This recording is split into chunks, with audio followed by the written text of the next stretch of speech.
Hi everyone. இந்த மாதிரி flexible joints வந்து நம்ம எக்யூப்மெண்ட்டோட சக்ஷன் அல்லது டிஸ்சார்ஜ் லைன்ஸில் வந்து நீங்கள் பார்த்துருப்பீங்க. இது எதுக்காக யூஸ் பண்ணுறாங்க அப்படின்னு சொல்லிட்டு தான் நம்ம இந்த வீடியோவில் பார்க்க போகிறோம். அதுக்கு முன்னாடி நம்ம சேனலை வந்து சப்ஸ்கிரைப் பண்ணுங்கள், நோட்டிஃபிகேஷன் பட்டனை வந்து ஆன் பண்ணி வைங்க. அப்போ தான் நான் போடிய வீடியோ வந்து உங்களுக்கு ஃப்ரீக்வெண்ட்டாக வந்துட்டு இருக்கும்.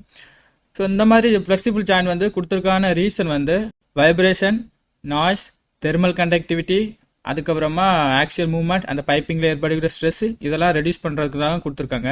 இதில் மேஜராக 2 டைப் இருக்குது. ரப்பர் பெல்லோ எக்ஸ்பென்ஷன் ஜாயிண்ட், அதுக்கப்புறமா மெட்டல் பெல்லோ எக்ஸ்பென்ஷன் ஜாயிண்ட் சொல்லுவாங்க.